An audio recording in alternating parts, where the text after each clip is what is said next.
আসসালামু আলাইকুম, স্বাগত জানাচ্ছি চ্যানেল আই সংবাদে। সংবাদ কক্ষে আপনাদের সাথে আছি আমি প্রিয়াঙ্কা। বিস্তারিত সংবাদের শুরুতেই জানিয়ে দিচ্ছি ফ্রেশ আটা ময়দা সুজি সংবাদ শিরোনামগুলো। চট্টগ্রামকে বাণিজ্যিক রাজধানী করা, কর্মসংস্থান, ব্যবসা, নিরাপদ পরিবেশ নিশ্চিতে তারেক রহমানের প্রতিশ্রুতি, বললেন দেশ বিরোধী ষড়যন্ত্র রুখে দিতে হবে। হেরে যাওয়ার ভয়ে ভোট ইঞ্জিনিয়ারিং করলে আগুন জ্বলবে বলে জামাত আমিরের হুঁশিয়ারি, গণভোটে হ্যাঁ ভোট দেওয়ার আহ্বান। এবং সাকিব আল হাসানকে জাতীয় দলে ফেরাতে বিসিবির সভায় নীতিগত সিদ্ধান্ত, চ্যানেল আইয়ের কাছে জানালেন পরে আনুষ্ঠানিক সিদ্ধান্ত।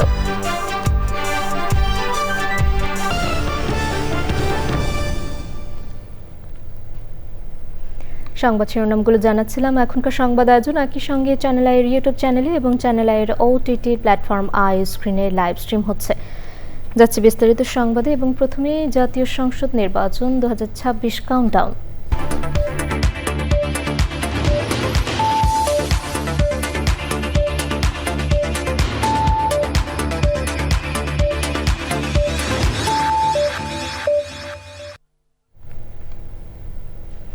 বিএনপি চেয়ারম্যান তারেক রহমান বলেছেন, আগামীর আধুনিক, মানবিক ও উন্নত বাংলাদেশ গঠনে একমাত্র বিএনপির কাছেই রয়েছে সঠিক পরিকল্পনা ও বাস্তবায়নের সক্ষমতা।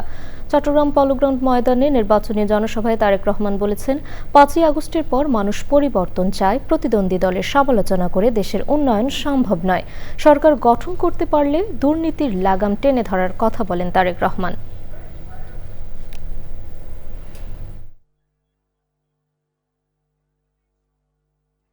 সমালোচনা করার স্বার্থেই যদি সমালোচনা করে দেশের সাধারণ মানুষের কি তাতে কোনো উপকার হবে? উপকার হবে না।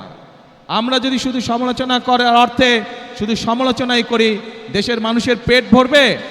পেট ভরবে না। দেশের মানুষ পরিবর্তন চেয়েছে। সেই পরিবর্তন, যে পরিবর্তন এই দেশের খেটে খাওয়া মানুষকে নিরাপত্তা দিবে, নিরাপদে ব্যবসা বাণিজ্য, নিরাপদে চাকরি, নিরাপদে রাস্তায় হাঁটার অধিকার দিবে। আজ এই দেশের জনগণ, এই দেশের মানুষ যদি বিএনপির পাশে থাকে, কঠোর হস্তে দেশের আইন শৃঙ্খলাকে নিয়ন্ত্রণ করব, যাতে দেশের সাধারণ মানুষ, খেটে খাওয়া মানুষ যাতে করে নির্বিঘ্নে জীবিকা নির্বাহ করতে পারে। যে কোনো মূল্যে আগামী বিএনপি সরকার দুর্নীতির টুটি চেপে ধরবে।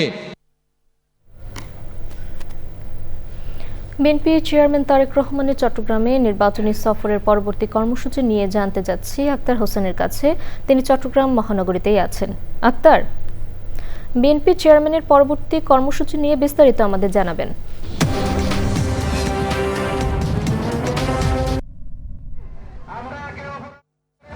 প্রিয়াঙ্কা, বিএনপি চেয়ারম্যান তারেক রহমানের পরবর্তী কর্মসূচি রয়েছে ফেনীতে। ফেনী স্কুল মাঠে তিনি জনসভায় বক্তব্য রাখবেন। সেটি 4:30 সময় রয়েছে। তবে এখনও পর্যন্ত কিন্তু তিনি চট্টগ্রাম মূল শহর থেকে বেরোতে পারেনি। আপনি দেখছেন পেছনে কিন্তু এখনও প্রচুর মানুষ রাস্তায় অপেক্ষা করছেন তারেক রহমানের এই গাড়ি বহর এখান দিয়ে যাবে, সেটি স্বাগত এবং শুভেচ্ছা জানানোর জন্য। আমরা সকাল থেকে দেখেছি তারেক রহমানের এই সভাকে ঘিরে কিন্তু চট্টগ্রাম নগরী কিন্তু জনসমুদ্রে পরিণত হয়েছে। বিশেষ করে পলো গ্রাউন্ড ময়দান এর আশপাশে এলাকায় কিন্তু প্রচুর নেতাকর্মীদের সমাগম হয়েছে। বিশেষ করে তিনি যেই রাত্রি যাপন করেছেন, যেই হোটেলটিতে, হোটেলের রেস্টুরেন্ট থেকে কিন্তু সমাবেশস্থলের দূরত্ব খুবই কম, কিন্তু জনতার স্রোত এতটাই বেশি ছিল যে এই অল্প সময়ের দূরত্ব, 5 মিনিটের রাস্তার দূরত্ব কিন্তু তাকে প্রায় 40 মিনিটের মতো সময় লেগেছে সভা মঞ্চে উঠতে। প্রিয়াঙ্কা, আগামী নির্বাচনকে সামনে রেখে সারা দেশে এই সফরে বেরিয়েছেন, ধানের শীষে ভোট চাইছেন তারেক রহমান, এবং সেখানে তিনি নানা প্রতিশ্রুতির কথা বলছেন। তিনি সেখানে বলছেন যে বিএনপি ক্ষমতায় গেলে চট্টগ্রামের অর্থনৈতিক উন্নয়ন নিয়ে তাদের যে পরিকল্পনা রয়েছে, বিশেষ করে চট্টগ্রামকে বাণিজ্যিক রাজধানী হিসেবে স্বীকৃতি দেওয়া, এবং যে অপরাপর যে অর্থনৈতিক কর্মকাণ্ড যে পরিকল্পনা রয়েছে সেগুলো তিনি তুলে ধরেছেন, এবং ধানের শীষে ভোট চেয়েছেন এবং ধানের শীষের প্রার্থীদের তিনি পরিচয় করিয়ে দিয়েছেন। প্রিয়াঙ্কা, এই ছিল আমার কাছে চট্টগ্রাম। ধন্যবাদ আক্তার আপনাকে। আমরা পরবর্তীতে আরো জানবো আপনার কাছে। 12 ফেব্রুয়ারি গণভোটে হ্যাঁ ভোট দেওয়ার আহ্বান জানিয়েছেন জামায়াতে ইসলামীর আমির ডক্টর শফিকুর রহমান। যাত্রাবাড়িতে নির্বাচনী জনসভায় তিনি বলেন, কেউ হেরে যাওয়ার ভয়ে ভোটে হাত দিলে আগুন জ্বলবে। জামায়াতের নেতাকর্মীরা চাঁদাবাজি করে না উল্লেখ করে যারা চাঁদাবাজি করে তাদের প্রত্যাখ্যান করার আহ্বান জানিয়েছেন জামায়াতের আমির।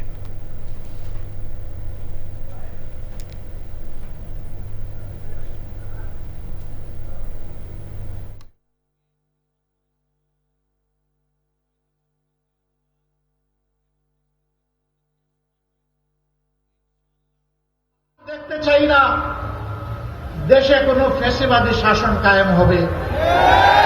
দেশের জনগণের অর্থে কিনা অস্ত্র থেকে গুলি তাদের বুকে ছোড়া হবে, আর দেখতে চাই না। এই ফ্যাসিবাদের সকল জড় যদি কেটে দিতে হয়, 12 তারিখ ইনশাআল্লাহ গণভোটে হা বলতে হবে। হা মানে আজাদি, না মানে গুলামি। জামায়াতে ইসলামীর আমির ডক্টর শফিকুর রহমানের সঙ্গে সৌজন্য সাক্ষাৎ করেছেন ঢাকায় নিযুক্ত British high commissioner Sarah Cook. জামায়াতে আমিরের বসুন্ধরার কার্যালয়ে সৌজন্য সাক্ষাতে বাংলাদেশের ত্রয়োদশ জাতীয় সংসদ নির্বাচন অবাধ, সুষ্ঠু ও গ্রহণযোগ্যভাবে অনুষ্ঠানের বিভিন্ন দিক এবং উভয় দেশের স্বার্থ সংশ্লিষ্ট বিষয়ে আলোচনা হয়। সাক্ষাতে ব্রিটিশ হাইকমিশনের deputy high commissioner James Goldman, head of political Timothy Duckett এবং সেকেন্ড সেক্রেটারি কেট ওয়ার্ড ছিলেন।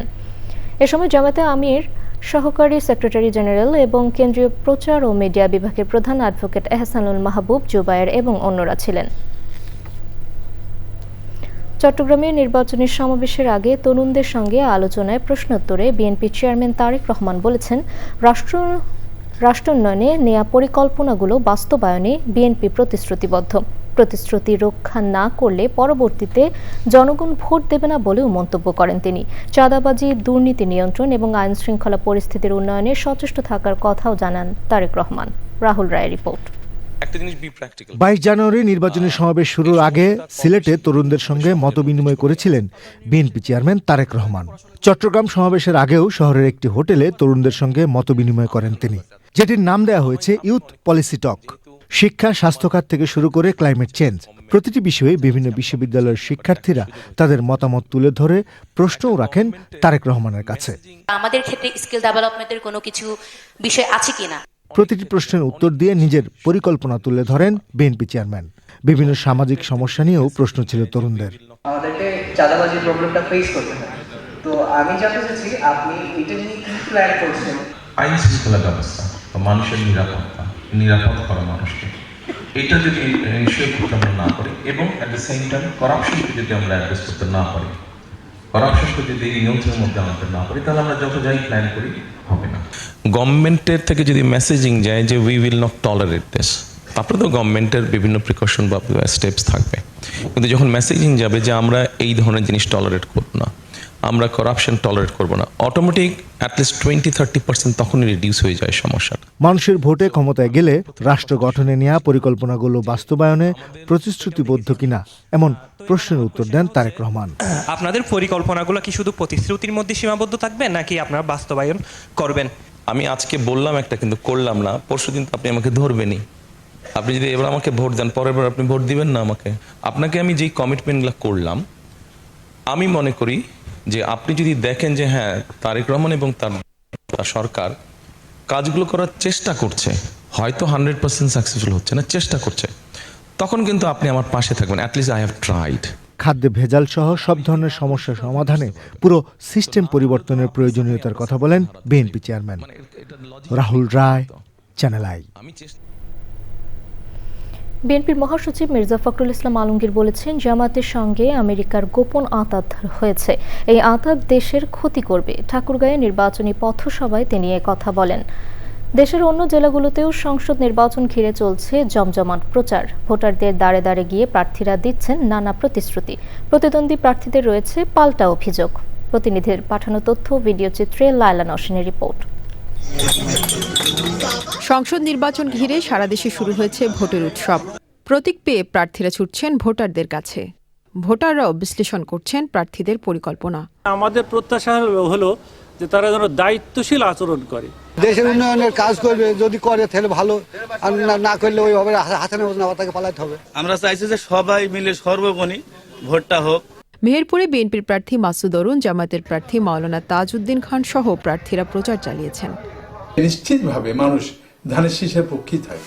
মেহেরপুরে এক আসনে আমরা বিজয় লাভ করব ইনশাআল্লাহ। ঠাকুরগাঁয়ে নির্বাচনী পথসভায় যোগ দেন বিএনপি মহাসচিব ও ঠাকুরগাঁও 1 আসনের প্রার্থী মির্জা ফখরুল ইসলাম আলমগীর।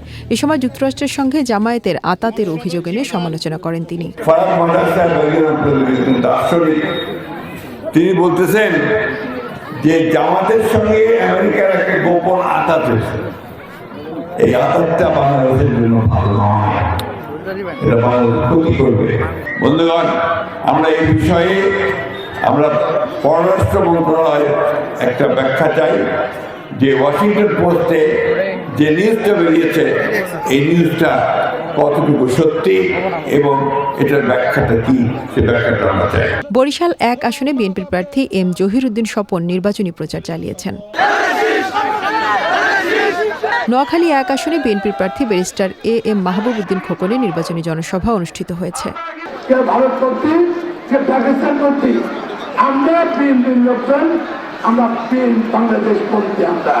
গাজীপুর 1 আসনকে টেকসই পরিবেশ বান্ধব নগরী হিসেবে গড়ার প্রতিশ্রুতি দিয়ে পথসভা করেছেন বিএনপির প্রার্থী সাবেক মেয়র মুজিবুর রহমান। পরিবেশ বান্ধব একটা সুন্দর নগরী গড়ব। চাঁদপুরের কচুয়ার সাচার নয়াকান্দি এলাকায় ধানের শীষ প্রতীকে ভোট চেয়ে পথসভা করেছেন সাবেক শিক্ষা প্রতিমন্ত্রী ও বিএনপির আন্তর্জাতিক বিষয়ক সম্পাদক ডক্টর নওমা এহসানুল হক মিলন। ব্রাহ্মণবাড়িয়া 2 আসনে জাতীয় পার্টির প্রার্থী জিয়াউল হক মৃধা জনসভা করেছেন। রাজশাহীতে প্রচার চালিয়েছেন বিভিন্ন দলের প্রার্থীরা। Laila Nowshin, channel I. সংসদ নির্বাচন ও গণভোট নিয়ে বাংলাদেশে কর্মরত বিদেশি রাষ্ট্রদূত, হাই কমিশনার ও মিশনের কূটনীতিকদের সঙ্গে বৈঠক করেছে নির্বাচন কমিশন। রাজধানীর একটি হোটেলে বৈঠকে নির্বাচন অবাধ, সুষ্ঠু ও গ্রহণযোগ্য করতে কমিশন কি পদক্ষেপ নিয়েছে তা জানানো হয়। বৈঠক শেষে প্রধান নির্বাচন কমিশনার এম নাসির উদ্দিন সাংবাদিকদের বলেন, নির্বাচন কমিশনের প্রস্তুতিতে বিদেশি কূটনীতিকরা আস্থাশীল। তিনি বলেন, পোস্টাল ভোট এবং নিরাপত্তায় কারা থাকবে তা জানতে চেয়েছেন কূটনীতিকরা।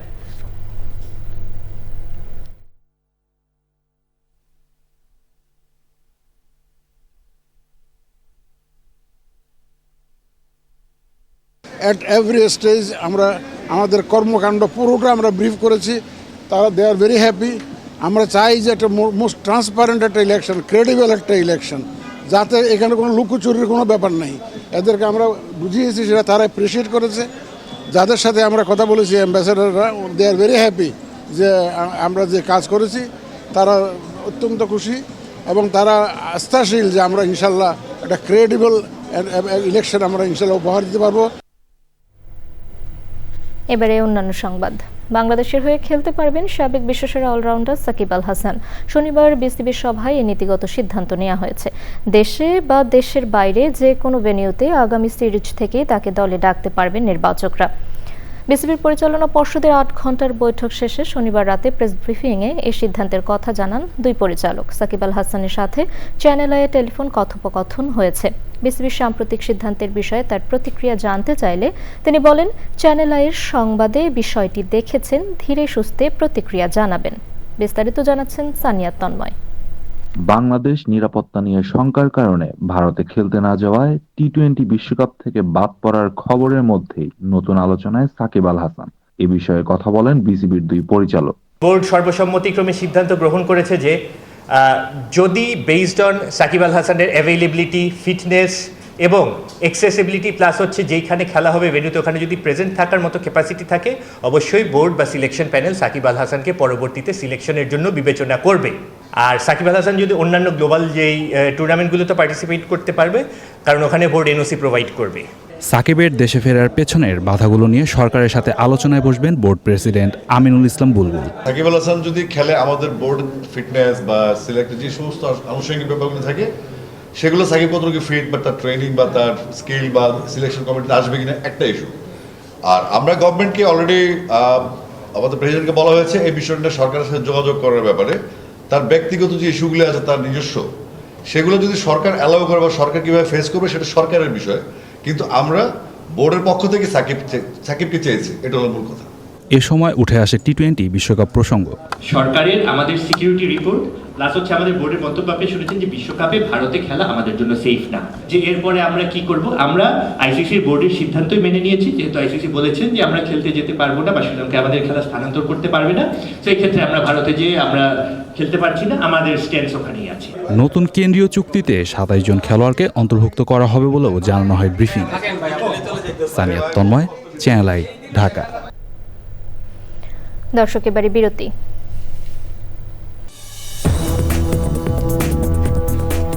ফিরে এলাম বিরতির পর। এবারে নিটোল টাটা কৃষি সংবাদ।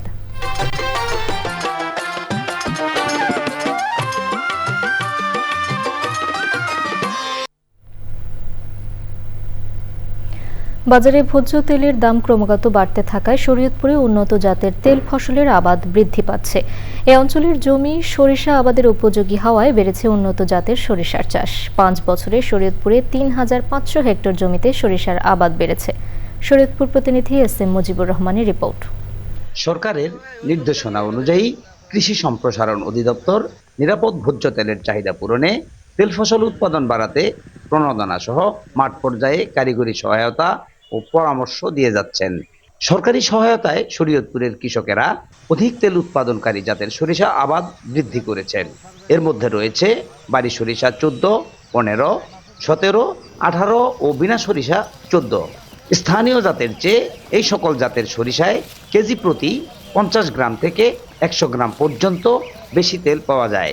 উন্নত জাতের সরিষা করিয়া 55 থেকে 50 কেজি সরিষা আমরা পাই।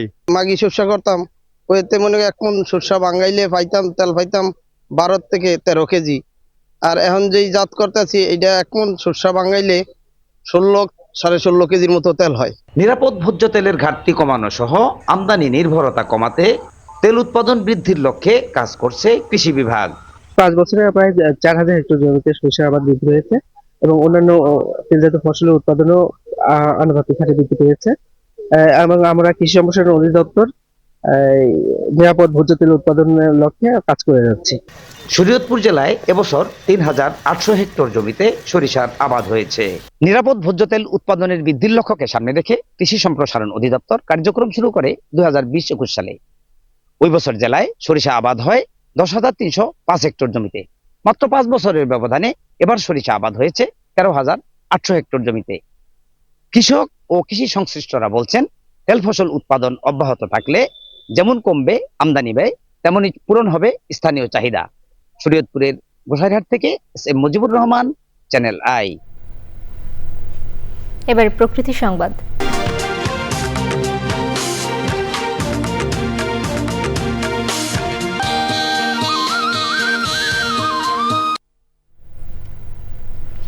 নরসিংদীর মেঘনা নদী তীরবর্তী নাগরিয়াকান্দি এখন ফুলের রাজ্য।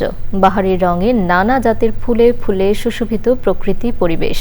ফুলের মোহনীয় সৌন্দর্যে হারিয়ে যেতে প্রতিদিনই ভিড় করছেন প্রকৃতি প্রেমীরা।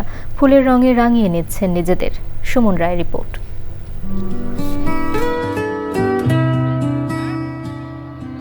ঋতুচক্রের ধারাবাহিকতায় যখন শীত এসেছে, তখন নানা রঙের ফুলে ফুলে সেজে উঠেছে প্রকৃতি। সূর্যমুখীর হলুদ আভা, কসমসের বাহারি রং আর রংবাহারি পিটুনিয়ায় সুশোভিত নাগরিয়াকান্দির আপন হাউস। ফুলের সৌন্দর্য উপভোগে দেশের বিভিন্ন প্রান্ত থেকে ছুটে আসছেন প্রকৃতিপ্রেমীরা। মনোমুগ্ধকর দৃশ্য এবং পাশের নদী, খুব ভাল লাগছে। এখানে তো সানফ্লাওয়ার আছে, তারপরে ভাইরালে কসমস ফুলের বাগানটা আছে, এই জন্য সবাইকে নিয়ে ঘুরতে আসছে। প্রকৃতির সাথে আমার যারা মেশা হয় নাই, তো আজকে আসার পরে অনেক ভালো লাগছে। এখানে আসার কারণ হচ্ছে গিয়ে শীতকালীন ফুলের সৌন্দর্যতা দেখার জন্য। মেঘনা নদীর পাশে মানে কসমস ফুল মানে সূর্যমুখী বাগান আপন হাউস মানে এটা দেখার জন্যই আমরা ফ্যামিলি নিয়ে আসছি। ফুলের রাজ্যে প্রশান্তি খুঁজে ফিরছেন দর্শনার্থীরা। সূর্যমুখী ফুলের সিজন কোনটা কখন হয় এটা আমি জানতাম না, কিন্তু এখানে আসার পর আমি জানতে পেরেছি। এখানে প্রাকৃতিক সৌন্দর্য অনেক, নিয়ে ঘুরতে একটু ভালোই লাগতেছে। এখানে সৌন্দর্যের পাশাপাশি এমন আয়োজন বার্তা দেয় প্রকৃতি ও পরিবেশ রক্ষার। সারা বাংলাদেশে অনেক পার্ক রেস্টুরেন্ট পাবেন, অনেক থিম পার্ক আছে, অনেক কিছু আছে, কিন্তু ফুল দিয়ে সাজানো এরকম খুব একটা পাবেন না। সারা দেশের মানুষ এখন নরসিংদীমুখী হচ্ছে। শহুরে যান্ত্রিক জীবনের একঘেয়েমি দূর করে নিমিষেই মন ভালো করে দিতে পারে প্রকৃতির অনন্য উপহার বাহারি ফুল। তাই তো সারা দেশে ফুলের এমন রাজ্য গড়ে তোলার আহ্বান প্রকৃতি প্রেমীদের। নরসিংদী থেকে সুমন রায়, চ্যানেল আই। দর্শক, সবশেষে ফ্রেশ আটা ময়দা সুজি সংবাদ শিরোনামগুলো জানিয়ে দিচ্ছি আরও একবার। চট্টগ্রামকে বাণিজ্যিক রাজধানী করা, কর্মসংস্থান, ব্যবসার নিরাপদ পরিবেশ নিশ্চিতে তারেক রহমানের প্রতিশ্রুতি, বললেন দেশ বিরোধী ষড়যন্ত্র রুখে দিতে হবে। হেরে যাওয়ার ভয়ে ভোট ইঞ্জিনিয়ারিং করলে আগুন জ্বলবে বলে জামাত আমিরের হুঁশিয়ারি, গণভোটে হ্যাঁ ভোট দেওয়ার আহ্বান।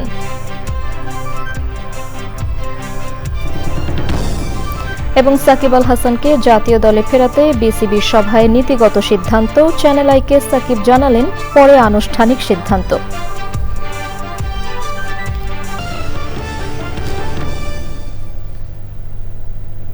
দর্শক, এখনকার সংবাদ আয়োজন এ পর্যন্তই। এতক্ষণ সাথে থাকার জন্য ধন্যবাদ সবাইকে।